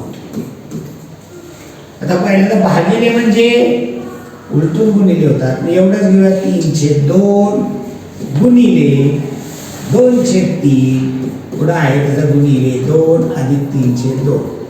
हा गुणाकार करा. तुम्हाला जर वाटत असेल की नाही सर इथं मला हे पण करून घ्यायचं आहे, करू शकता, करू नंतर पुढे. तर इथे बेकवे 3 1 3 काय 1 अंशछेद 1 गुणिले 2 म्हणजे 2 अंशछेद 1 आणि इथं अधिक आहे अधिक 3/2. हा गुणाकार केला तर काय होईल? अंशांशाचा 2 छेदाचा 1 अधिक 3/2. 2/1 अधिक 3/2 छेद सारखा करायला हवा. छेद सारखा काय होईल? 1 आणि 2चा छेद सारखा 2 होईल. इथे छेदाची दुप्पट झाली, अंशाची दुप्पट 4 होईल. इकडे छेदाची 1 पट झाली, अंशाची 1 पट 3 होईल. उत्तर येईल 7/2. आणि दशांश चिन्ह दिलं तर 3.5. इथं 7/2 बरोबर दिलेलं आहे. दशांश चिन्हामध्ये करायची गरज नाही. अगदी सोपा प्रश्न आहे. 100 सेंटीमीटर स्क्वेअर हा प्रश्न 100 सेंटीमीटर स्क्वेअर याला मराठीमध्ये आपण म्हणतो 100 चौरस सेंटीमीटर. हे काय मोजलं जातं? याने मोजलं जातं क्षेत्रफळ. हे कोणत्या आकृतीचं क्षेत्रफळ असेल? एखाद्या आयताचं असेल, चौरसाचं असेल. एखाद्या चौरसाचं जर क्षेत्रफळ असेल तर त्याची लांबी रुंदी किती असेल? लांबी 10 सेंटीमीटर आणि रुंदी 10 सेंटीमीटर. तर याचं क्षेत्रफळ येणार आहे 10 गुणिले 10 100 चौरस सेंटीमीटर. आता यांनी काय म्हणले आपल्याला? त्यांनी हे वर्ग मीटर मध्ये परावर्तित करा. वर्ग मीटर मध्ये. मग आता हे सेंटीमीटरचं आपल्याला मीटर मध्ये करायचं. सेंटीमीटरचे मीटर कसे करतो आपण? त्याची गरज आपण सेंटी. आता मिली पण असतं. मिली, सेंटी, डेसी आणि मीटर. मी किती आहे? 10 सेंटीमीटर. कसे लिहाल? सेंटीमध्ये शेवटच्या 0, डेसीमध्ये. याच्या मीटरमध्ये केले तर काय होतील? 0.1. 1 0 पुढचा म्हणायची गरज नाही. म्हणजे याची लांबी किती झाली? आता मीटरमध्ये सांगितली तर 0.1 मीटर. आणि रुंदी किती होईल? 0.1 मीटर. याचं क्षेत्रफळ किती होईल? चौरसाचं क्षेत्रफळ लांबी गुणिले रुंदी म्हणजे बाजूचा वर्ग 0.1 मीटर गुणिले 0.1. दशांश चिन्ह नाही समजा 1 गुणिले 1 येईल. दशांश चिन्ह इथे एका संख्येच्या इथे एक संख्या म्हणजे एकूण 2 संख्येच्या अगोदर वाचण्यासाठी 0 दिला. उत्तर काय आलं? 0.01 चौरस मीटर. चौरस मीटर. मीटर स्क्वेअर उत्तर येणारे पर्याय क्रमांक 2. चला पुढील प्रश्न हा एक पर्याय तुम्हाला जणांना अडचणीचा होता. पुढचा 0.0 असा 0.1 गुणिले 0.1 गुणिले 0.1. दशांश चिन्ह नाही समजलं तर 1 गुणिले 1 गुणिले 1 गुणिले 1. दशांश चिन्ह एका संख्येच्या इथे एका इथे एकूण 3 संख्येच्या 1 2 3 संख्येच्या अगोदर वाचण्यासाठी 0 दिला. उत्तर काय आलं? 0.001 पर्याय क्रमांक 2. पहा 52वा प्रश्न. एका दुकानदाराने 200 रुपयाचं एक घड्याळ विकत घेतलं, जी 200 रुपये त्याची खरेदी किंमत आहे. 200 रुपयाला खरेदी घेतली, विकत घेतली, याचा अर्थ त्याची खरेदी. आणि ते घड्याळ 40 रुपये नफा घेऊन विकलं. 200 रुपये त्या खिशातले गेले होते, त्याला नफा 40 रुपये पाहिजे, म्हणून त्यांनी विकलं किती पाहिजे? खरेदी आधी नफा बरोबर विक्री 240 रुपये ही त्याची विक्रीची किंमत आहे. पर्याय क्रमांक 3. पुढील प्रश्नाकडे वळूया आपण. पुढील प्रश्न पहा. एका फळ विक्रेत्याने 1500 रुपयात सफरचंद विकत घेतली. दुकानपर्यंत आणण्यासाठी 100 रुपये खर्च केले, किंवा गाडीचं भाडं असेल, हमाली असेल, इतर खर्च असेल, म्हणजे 1500 रुपये त्याची मूळ खरेदीची किंमत आहे. ही खरेदी मूळ. 100 रुपये त्याला भाडं किंवा हमाली, टॅक्स वगैरे हे सगळं द्यावं. मी त्याला ते सफरचंद केवढ्याला पडले? 1500 रुपये मूळ आणि 100 रुपये खर्च, म्हणजे 1600 रुपये झाले. त्याने ते सफरचंद 2236 रुपयास विकले, जी विक्रीची किंमत आहे. आणि त्यातनं खरेदीची किंमत 1600 रुपये वजा केली, तर आपल्याला कोणती येणार आहे? या ठिकाणी कोणती किंमत येणार आहे? या ठिकाणी विक्रीमधनं खरेदी वजा केली की नफा येतो. 6, 3, 12 सांगितले 6 आहे, 636 रुपये नफा. अगदी सोप्या पद्धतीचे प्रश्न होते. पहा पुढं पंचकोनाची परिमिती. एक पंचकोन आहे. आता हा पंचकोन सुसम आहे असं काय त्यांनी म्हटलेलं नाही. पंचकोन म्हणजे 5 भाग आणि याची परिमिती 80 सेंटीमीटर, म्हणजे 5 बाजूंची बेरीज 80. असं म्हणलं नाही 16 नाही. आता त्यातनं 4 बाजूंची लांबी 63 दिली. 1, 2, 3, 4 बाजूची लांबी 63 दिली. 5 बाजूच्या लांबीतनं परिमितीतनं 4 बाजूची वजा केली, उत्तर येणार आहे 17 सेंटीमीटर ही 5वी बाजू. अगदी सोपा प्रश्न होता. आता पुढील पदावली पहा सोडवायची आहे की 58,394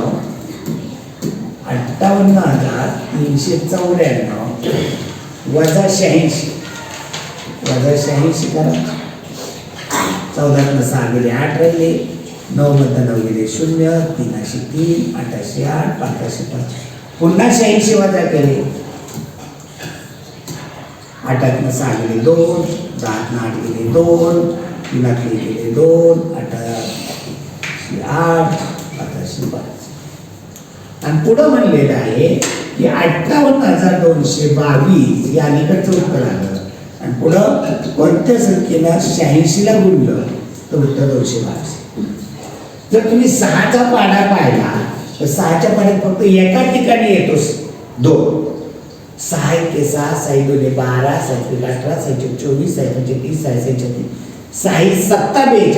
म्हणजे इथे एकक स्थानी 7 असेल तर त्याचा गुणाकाराच्या एकक स्थानी 2 आहे. कोणत्या पर्यायाच्या एकक स्थानी 7 आहे? फक्त आणि फक्त पर्याय क्रमांक 1. मग टॅली करण्यासाठी 677 गुणिले 86 हा वेळ देणं गरजेचं आहे. गडबड उत्तर लिहिणं म्हणजे तुम्हाला क्लुप्ती दिली याचा अर्थ हे करायचं नाही असं. आणि हे करून चेक करणं याला म्हणायचं तुम्ही शिकलेल्या गोष्टीचं योग्य वापर केला. मी तुम्हाला सगळे पर्याय चेक करायला सांगितलं का? नाही. पर्याय कट करा म्हणून तो पर्याय चेक करा. चला पुढील प्रश्नाकडे. एक रेल्वे गाडी दिल्लीहून जयपूरला जाण्यासाठी सकाळी 10:45 वाजता सुटते आणि संध्याकाळी 3:30 वाजता पोहोचते. तर प्रवासाला लागणारा कालावधी. आता हे घड्याळ 24 तास केलं पाहिजे. जे 3:30ला पोहोचले म्हणजे 24 तास घड्याळात केलं तर 15:30 पोहोचते.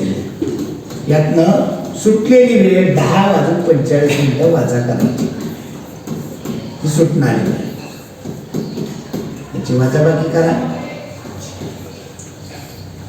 आता 30 मिनिटांना 45 मिनिटं जात नाही. हातचा घ्या. इथनं हातचा इथे 4 राहिले. 1 तास म्हणजे 60 मिनिटं. 60 आणि 30 90 मिनिटं. 90 मधनं 45 गेले. 45 राहिले. 14 10 गेले 4 तास 45 मिनिटं. उत्तर 4 तास 45. आता हुशार मुलगा काय करेल, 10:45 10:45 12 वाजेपर्यंत किती वेळ आहे?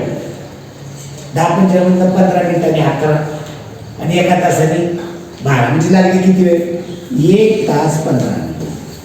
10:25 आणि 12 1 तास 15 आणि 12 पासून 3 वाजून 30 मिनिटापर्यंत 3:30 एकूण किती लागला? 4 तास 45 मिनिटं. ओके, चला पुढील प्रश्नाकडे बोलूया आपण. एका डब्यात 500 अंडी होती, त्यापैकी 325 इतकी अंडी फुटलेली निघाली. की आमच्या सोहमला सांगितलं अंडी घेऊन ये, त्याने डब्यात 500 अंडी बनली आणि तो निघाला. वाटेमध्ये रस्ता खराब दडदडीनं 325 अंडी फुटली. आता पुन्हा प्रश्न पहा, राहिलेल्या अंड्यापैकी नाही, एकूण अंडीपैकी पहा 325 फुटली, एकूण अंड्यापैकी राहिलेल्या अंड्यापैकी म्हटलं असतं तुला की आपण सोडवलं असतं. दोन्ही पद्धतीने सोडवायचा काय हरकत नाही. 500 होती, या 500ची आपण पहा 500 अंडी होती, या 500ची 325 एवढी अंडी फुटली. 25 2 50, 20 3 60 अंडी फुटली. नंतर काय म्हणजे एकूण अंड्याच्या 1/5 अंडी पाहुण्यांसाठी राखतो. एकूण म्हणजे 500च्या 1/5 म्हणजे 5 × 5 वरती 2 म्हणजे 100 अंडी पाहुण्यांसाठी. जे फुटलेली आणि पाहुण्यासाठी राखीव ठेवलेली अंडी किती? 160. एकूण अंडी किती होती? 500. मग तुम्हाला खायला किती मिळाली? उरलेली आपण अंडी वापरता येतील, तुम्हाला वापरायची. किती वापरता येतील? 60 फुटली, 100 पाहुण्याला राखीव ठेवली, 160 वजा केली याच्यामधनं तर 340 अंडी तुम्ही वापरू शकता. उत्तरीय पर्याय क्रमांक. तुम्ही जर या ठिकाणी 325 अंडी फुटली आणि 1/5 अंडी पाहुण्यांसाठी या दोघांची बेरीज केली असती, छेद सारखा केला असता 25 आणि मग इथे 1/3 आणि याचे 5/5 8/25 ही फुटलेली आणि पाहुण्यांसाठी राखीव अंडी. मग ही 8/25 काय? फुटलेली पाहुण्यांसाठी. राहिली किती अंडी? 25 भागापैकी 8 भाग पाहुण्यांना आणि फुटलेली आहे. राहिली अंडी 17/25 आणि मग 500च्या 17/25 काढलं असतं. एवढी तुम्हाला वापरायला येते. 25 × 25 दुने 50, 17 दुने 34 वर 0 दिला. 340 अंडी वापरायला असंही चाललं असतं. चला पुढील प्रश्न पहा, 58वा प्रश्न. आता पहा या ठिकाणी नीट व्यवस्थित प्रश्न आपण तो समजून घेऊया. एका कुटुंबाच्या पाहणीमधून नीट व्यवस्थित उतारा समजून घ्या. कुटुंबाच्या पाहणीमध्ये प्रत्येक कुटुंबात किती मुलं आहेत याची आकडेवारी मिळवू. खाली आकृती बारग्राम तयार करण्यात आलेला आहे. आकृतीच्या आधारे शोधा की किती कुटुंबात अजिबात मुलं नाही. आता हे बार वाचून दाखवा बरं मला. ही 5 कुटुंब अशी आहेत की या कुटुंबात 4 मुलं आहेत. 20 कुटुंब अशी आहेत की त्या कुटुंबामध्ये फक्त एकच मुलं आहे. 30 कुटुंब अशी आहेत की त्या कुटुंबामध्ये 2 मुलं आहेत आणि 35 कुटुंब अशी आहेत की त्याच्यामध्ये 3 मुलं आहेत. अशी एकूण कुटुंब किती आहे? तर 1 मुलं असणारी 5 कुटुंब, 2 मुलं असणारी 20 कुटुंब, 3 मुलं असणारी 35 कुटुंब आणि 4 आपण उलट पाहिलं चला असं काय कळत नाही. 5 आहेत, 20 आहेत, 30 आहेत, 35 आहेत. मी तर आपल्याला असं बघायचं होतं की 1 मुलं असणारं 20 कुटुंब आहेत, 2 मुलं असणारी 30 कुटुंब आहेत, 3 मुलं असणारी 35 कुटुंब आहेत आणि 4 मुलं असणारी 5 कुटुंब आहेत. एकूण कुटुंब किती झाली? 5 × 5 10, 0 केले 3 × 3 6, 2 8 1 9. 90 कुटुंब आहे की ज्या कुटुंबातली 1 2 3 4. मी एकूण किती कुटुंबाचा केला होता त्यांनी? 115 कुटुंबाचा सर्वे केला होता. त्यातनं 90 कुटुंबात मुलं सापडली, राहिलेल्या कुटुंबात मुलं सापडलेली नाहीये. म्हणजे या ठिकाणी 115 एकूण मुलं कुटुंब होती, त्यातनं ज्या कुटुंबात मुलं आहेत अशी 90 कुटुंब, राहिली किती? 25 कुटुंब असे की त्या कुटुंबात एकही मूल नाही. तर उत्तर येईल पर्याय क्रमांक 3. पर्याय क्रमांक 3. आता पुढे पहा, एका आयताच्या सर्व आंतरकोनांची बेरीज किती? एक आयत आहे, लगेच तुम्ही आकृती काढायला पाहिजे. आकृती काढली की तुम्हाला लगेच लक्षात येतं आंतरकोन म्हणजे हा हा हा हा किती अंशात आहे? 90 90 90 90 म्हणजे किती झालं? किती झाली बेरीज? 360 अंश. पर्याय क्रमांक 1. आता संपूर्ण कोन, त्याला दुसरं पूर्ण कोन, पण तिथं नाव दिले आपल्याला कम्प्लीट अँगल. सेमीचा आहे त्यांना कम्प्लीट अँगल म्हणलं की लक्षात येतो की कम्प्लीट अँगल म्हणजे इथलं सुरू होऊन तो असा फिरून या ठिकाणी येतो, तेव्हा हा कम्प्लीट अँगल. मग कम्प्लीट अँगल किती अंशात झाला? इथनं इथपर्यंत फिरला 90, इथे गेला 180, इथे गेला 270, पुन्हा इथं आला 360. म्हणजे कम्प्लीट अँगल किती अंशात असतो? 360 अंशाचा. मग किती अंशाचा विचारलंय का? त्यांनी काटकोनामध्ये विचारलं. मग याचं काटकोन करायचं, काटकोन किती अंशात असतो? 90 अंशाचा. भागिले 90, 9 1 9 9 चौक 36 म्हणजे किती उत्तर? 4 काटकोन. कम्प्लीट अँगल म्हणजे 4 काटकोन असतात. या पद्धतीनं आपल्याला संपूर्ण गणित पाहता येईल. पुढील प्रश्न आपण मराठीतले पाहूया. आता मराठीचा उत्तर आपल्याला व्यवस्थित समजून घ्यायचा आहे आणि तो समजून घेतल्यानंतर सोडवायचा. का पहिला उत्तर आहे, सोनम दुकानात मांडून ठेवलेल्या नव्या सायकलीकडे लक्ष देऊन पाहत होती. कोण? सोनम. नवी कोरी चकचकी लाल सायकल पाहून ती चकित झाली. तिच्या वडिलांनी सायकलकडे टक पाहता, सायकलकडे टक लावताना पाहिले आणि म्हणाले, चल जाऊया. वडिलांनी पाहिलं सोनम काय करते तर तिचं त्या सायकलकडे लक्ष आहे. टक लावून पाहते म्हणजे तिला ती आवडलेली आहे. त्याच्या ते वडिलांच्या लक्षात आलं की सोनम त्या सायकलकडे टक लावून पाहते. चल जाऊया म्हणाले. मग सोनमने सायकलचे शेवटचे पाहिले आणि ती वडिलांच्या मागोमाग निघाली.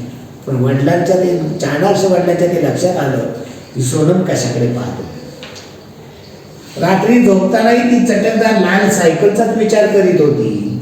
दुसऱ्या दिवशी शाळेत ती सवंगड्याबरोबर याच विषयावर गप्पा मारत होती.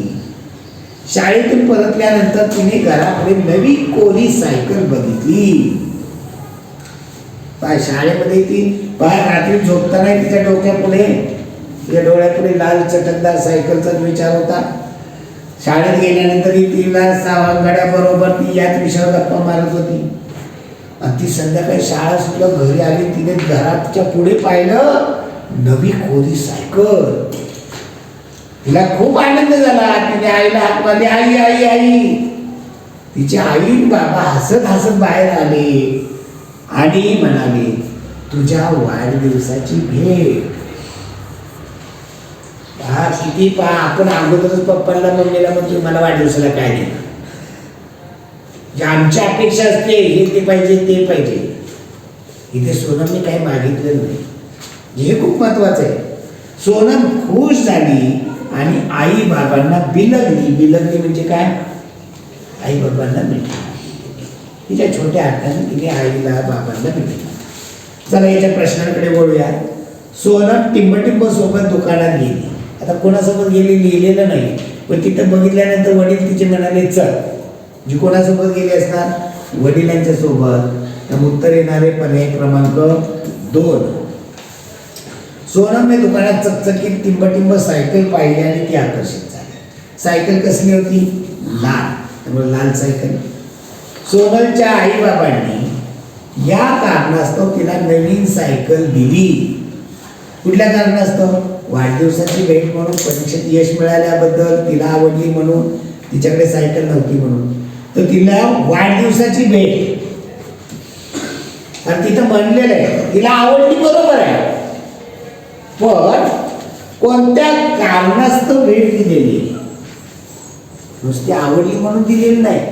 तर त्या उतार्यामध्ये स्पष्ट सूचना आहे, स्पष्ट लिहिलेलं आहे की तुझ्या वाढदिवसाची भेट. याचा अर्थ काय? तुझ्या वाढदिवसात तुला आवडली म्हणून नाही दिलेली, तू आकर्षित झाली, तिला आवडली, हे आमचं लक्ष होतं बाबांचं, पण तुला वाढदिवसाची भेट म्हणून तिच्या बाबांनी दिलेली. त्यामुळे उत्तर काय पाहिजे? तिला नवीन सायकल वाढदिवसाची भेट म्हणून दिली. सोनमने कशा प्रकारे आनंद व्यक्त केला? आता तिने आनंद व्यक्त काय केला? आई बाबांना बिलगली, शेवटचं ओळ आहे आई बाबांना बिलगून. ही लहान हाताने आई बाबांना मिठी मारली, त्याला म्हणतात बिलगणे. पुढचा चकित होणे. चकित होणे म्हणजे आठवणे, चकित होणे म्हणजे आश्चर्यचकित होणे. आश्चर्यचकित होणे म्हणजे आठवणे का? नाही. आश्चर्य म्हणजे धक्का लागणे. धक्का लागणे, आश्चर्याने धक्का लागणे असं होतं, परंतु इथं चकित होणे म्हणजे तिला धक्का बसला नाही. स्मित होणे, हा त्या ठिकाणी घाबरणे होत नाही. स्मित होणे म्हणजे आश्चर्यचकित होणे, चकित होणे. चला पुढील उताराकडे वळूया आपण. पुढचा उतारा पहा.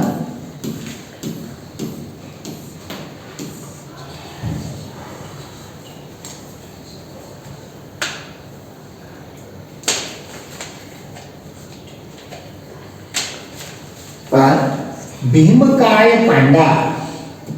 तर पांडा हा एक प्रकारचा प्राणी आहे, आपल्या सर्वसामान्य अस्वलासारखा, पण अस्वल हे मिश्रहारी आहे. तसं पांडा हा फक्त शाकाहारी प्राणी. हा फक्त मध्य चीनच्या मध्य भागामध्ये बांबूची जंगलं आहेत त्या ठिकाणी, आणि काही प्रमाणामध्ये तिबेटमध्ये आढळतो. चीन आणि तिबेट शेजारचे देश. बांबूचे जंगल त्यांना खाद्य, विसावा आणि संरक्षण देतात. कुणाला? पांडाला. भीमकाय पांडा अधिकांश वेळ बांबूच्या जंगलात फिरण्यात आणि बांबूची कोवळी पाने चघळण्यात घालवतात. म्हणजे बांबूची कोवळी पानं ते खातात, चघळतात म्हणजे याचा अर्थ खातात.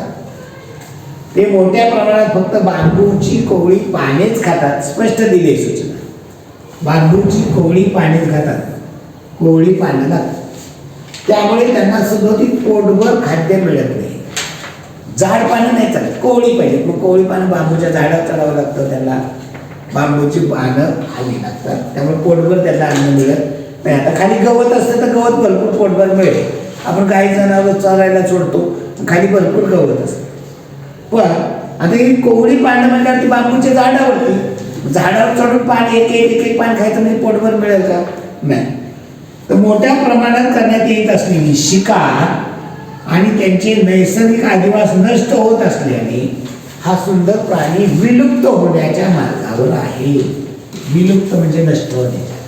कशामुळं? त्याची शिकार का होते? तर त्याच्या अंगावरची जी मऊ लोकर आहे, काळे पांढऱ्या रंगाची, खूप सुंदर दिसते.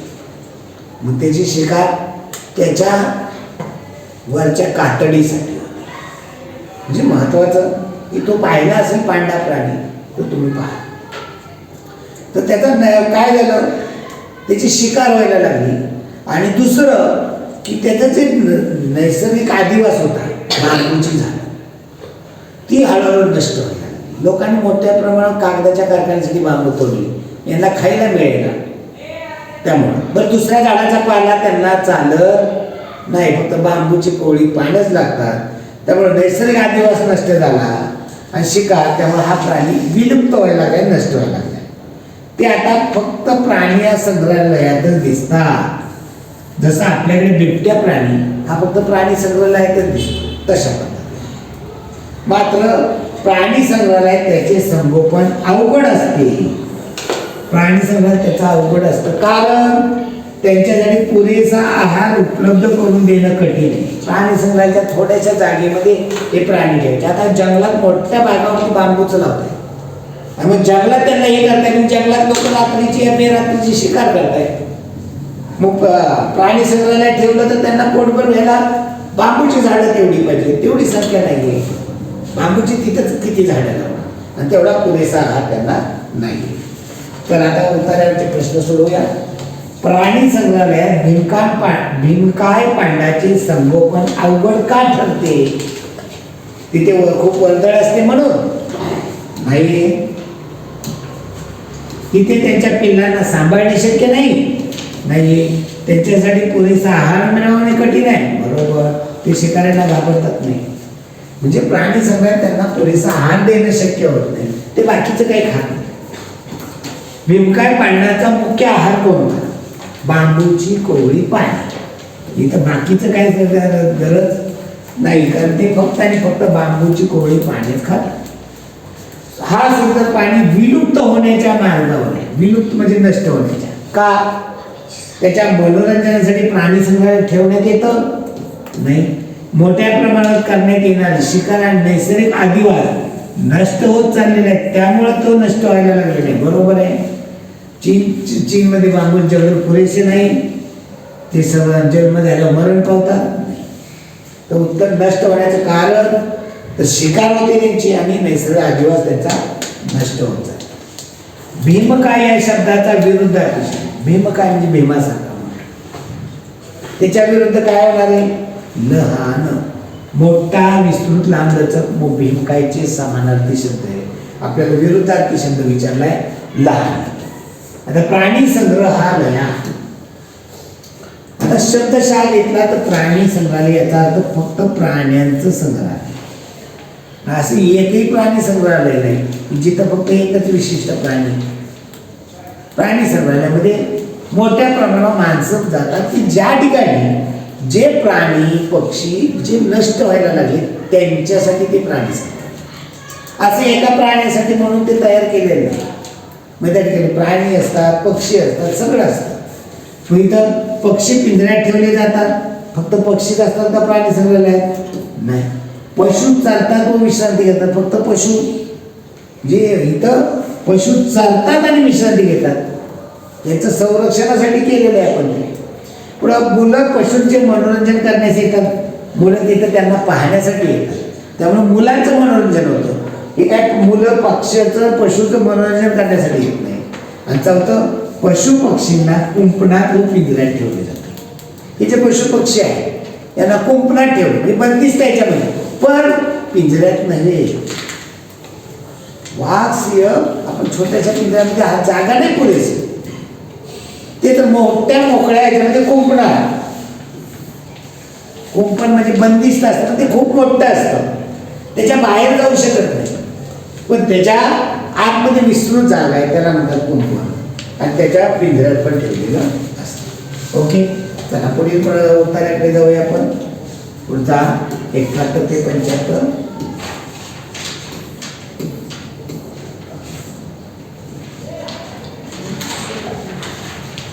पहा, फुलं अधिक दृष्टीने आपल्यासाठी उपयोगी आहे. कोण?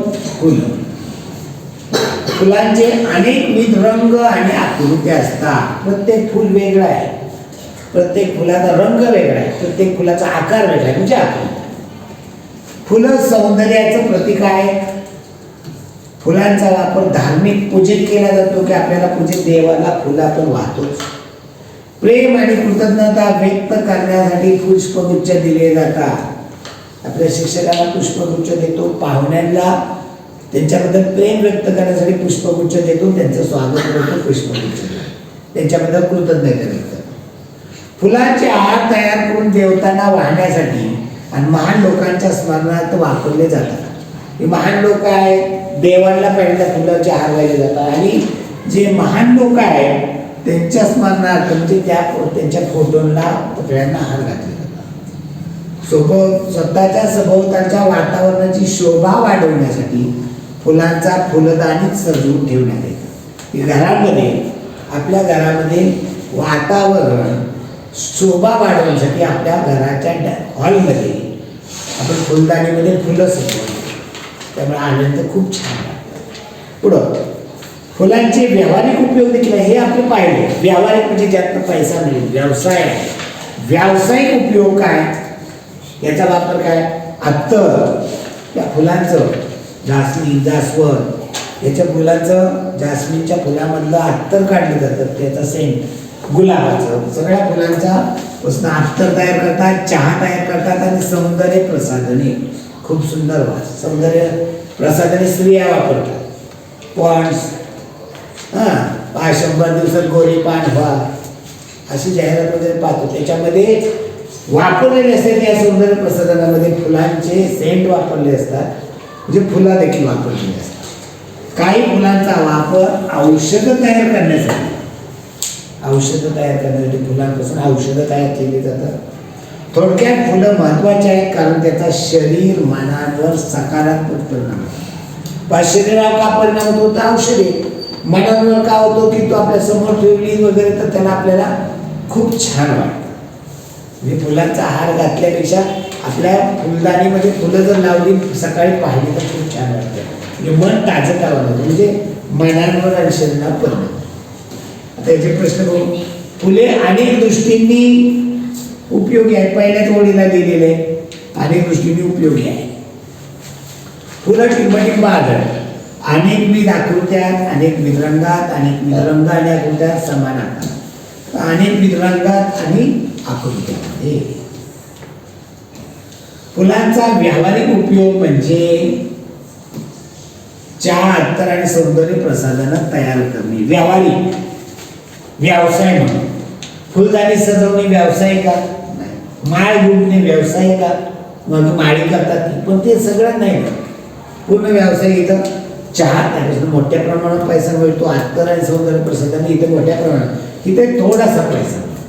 प्रार्थना आणि पूजा हे काय व्यवसाय नाही. चला पुढील प्रश्न. फुलांचा वापर औषध तयार करण्यासाठी केला जातो. कधी काही फुलांचा, सगळ्या काही फुलांचा.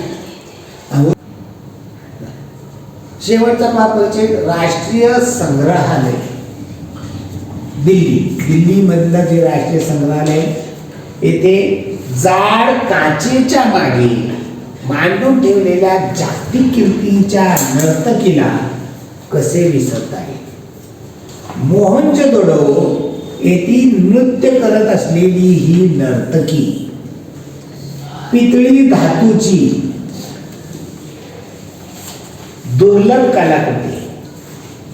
कलाकृती याचा अर्थ कुठेही न मिळणार. कलाकृती कोणी बनवलेली असते, माणसाने बनवलेली गोष्ट, त्याला कलाकृती म्हणतात. ही काय आपोआप तयार झालेली नाही. काही वेळा पाहिलेली गोष्ट आपोआप निसर्ग तयार करतो, त्याला म्हणतात नैसर्गिक. आणि ही तयार केलेली याचा अर्थ त्याला कलाकृती. शालेय पुस्तकातूनही आपण 5000 वर्षापूर्वीच्या इतक्या प्राचीन वर्षाबद्दल माहिती मिळते. मला वाटतं आपल्याला 5वीला 4थीला इतिहासाची गोष्ट, त्या इतिहास आहे तिसरीला माणसाची गोष्ट, त्याच्यामध्ये हा आपल्याला घटक आहे. तर हा 5000 वर्षापूर्वी मोहनजोदडो या ठिकाणी जेव्हा भारतीय संस्कृती होती ती नष्ट झाली काळाच्या ओघात, आणि नंतर आपल्याला या ठिकाणी उत्खनन करताना काही वस्तू सापडल्या, आणि मग त्या ठिकाणी पूर्ण उत्खनन केलं तर तिथं काय काय सापडलं त्या वस्तूंचं, त्यातील काही वस्तू राष्ट्रीय संग्रहालयात दिल्लीमध्ये ठेवण्यात आलेल्या आहेत. आता या दिल्लीमध्ये ती काचेच्या पाठीमागे का ठेवली असेल, अशी मोकळीमध्ये का ठेवली नसेल, कुणी त्याला हात लावला, कारण ही दुर्मिळ आहे, ही पुन्हा मिळणार नाही. त्या काळामध्ये पितळेपासून बनवलेली, ब्रॉन्झ त्याला म्हणतात, दुर्लभ अशी कलाकृती की जी माणसाने नाही. तिच्या डाव्या हाताच्या कोपऱ्यापासून बोटापर्यंत शिंपले, हस्तिदंत आणि पातळ धातूच्या अनेक बांगड्या. डावा हात, उजवा हात, डाव्या हातात कोपरापासून, डाव्या हाताच्या कोपरापासून बोटापर्यंत शिंपले, हस्तिदंत किंवा पातळ धातू, म्हणजे सोने वगैरे असू शकतं, पातळ धातू, चांदी असू शकते, कोणता त्या काळामध्ये असेल तो धातू, याच्या अनेक बांगड्या. आता तुम्हाला की त्या बांगड्या हे सगळं सापडलं का नाही, ती मूर्तीची सापडी, त्या मूर्तीमध्ये जी डिझाईन त्याच्यावर ती माणसाने आणलं की शिंपले हस्तिदंत पातळ धातू आहेत त्याच्या बांगड्या बनवलेल्या. आधुनिक कलेचा नमुना म्हणून एकत्र 3 पेंडेंटचा हार, पेंडेंट म्हणजे कळतं इंग्रजी शब्द आहे अलीकडचा पदक, 3 पदकाचा हार गळ्यामध्ये असा जो हार आहे, या हारामध्ये 3 पदकं पेंडल आहे. आपण लग्नामध्ये तुमच्या बायकोला करताना मनी मंगळसूत्रामध्ये एक पेंडल असतं किंवा वाटे असतात असं, ओके, किंवा पेंडल असतं, बरोबर. तर तसं 3 पेंडेंटचा हार उजव्या हातात कोपऱ्याच्या वर आणि मनगटावर काही बांगड्या, उजव्या हातात कोपऱ्याच्या वर आणि मनगटावर काही बांगड्या. डाव्या हातामध्ये कोपऱ्यापासून खालीपर्यंत शिंपले हस्तिदंत आणि पातळ धातूच्या बांगड्या आहेत. तर डाव्या हातामध्ये हे डाव्या हातात झालं, उजव्या हातामध्ये कोपऱ्याच्या वर आणि मनगटावर काही बांगड्या, संपूर्ण हात भरून आहे. म्हणजे ती म्हणजे निडर मनोवृत्तीचं प्रतीक आहे, न घाबरणारी, निडर, धाडसी. तिला पाहून आपल्याला समजते की एखाद्या कलाकृतीचा परिणाम आपल्या इंद्रियावर काय होतो. तिला बघितल्यानंतर खूप म्हणजे की त्या काळामध्ये 5000 वर्षापूर्वी माणसाकडे दागिने होते, त्याच्या हातामध्ये कुठे कुठे दागिने ते म्हणजे घालायचे काय, कसे घालावे, याचा कलाकृतीचा तो परिणाम आहे आपल्याला. की आज देखील ती कलाकृती दिल्लीच्या राष्ट्रीय संग्रहालयामध्ये आहे, इतर 3रीच्या पुस्तकामध्ये देखील आहे, आपल्याकडे देखील ते आहे. पण आपण या ठिकाणी पाहू आपण शकतो आपण की आपल्याकडे देखील ते फोटो मी पाठवलेला आहे. पहा,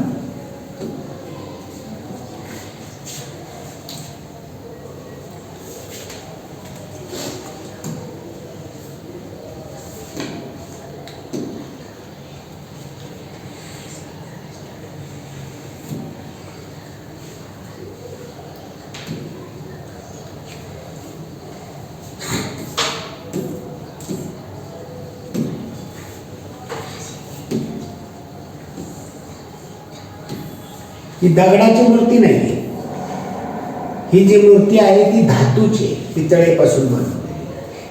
आता या आपल्या 3रीच्या पुस्तकामध्ये देखील ही आकृती आहे.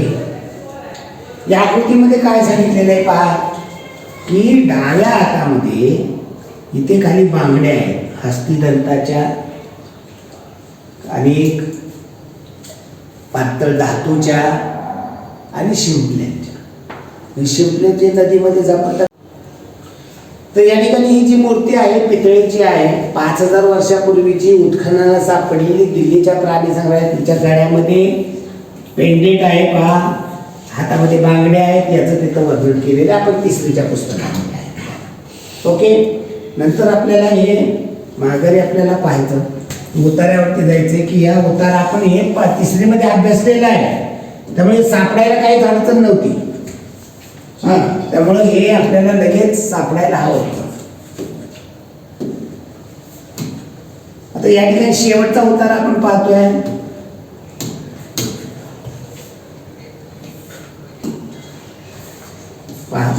राष्ट्रीय प्राणी संग्रहालय दिल्ली इथे ते नृत्य करणाऱ्या नर्तकीला जाड काचेच्या मागे का ठेवण्यात आले, कारण का ती जागतिक कीर्तीची नर्तिका आहे. आत्ता आहे का ती नाहीये. 5000 वर्षापूर्वीची मोहनजोडोच्या याच्यामधली ती एक दुर्लभ कलाकृती आहे. कुणी हात लावू नये, ते चोरीला जाऊ नये म्हणून ती काचेच्या मध्ये बंदिस्त आहे. तर या ठिकाणी हे चुकीचं आहे. मौल्यवान रत्नांनी कुठेच मानलेलं नाहीये. ती मिडर आहे ना, पेंडेंट त्यापैकी कशाचा घटक आहे, पेंडेंट गळ्यामध्ये घालतात त्या हाराचा घटक आहे. उत्तर पर्याय क्रमांक 2 येईल. पुढे विविध विधान वाचा. आता पहा या ठिकाणी थोडंसं कन्फ्युजन तुमचं होतं. तिच्या बांगड्या आणि शिंपले, वाचाने योग्य पर्याय निवडा. तिच्या बांगड्या आणि शिंपले पातळ धातूपासून तयार केलेले आहे. बांगड्या शिंपलं आणि धातूपासून बनवले आहे, बरोबर आहे. तिने हस्तिदंतांचा हार घातलेला आहे.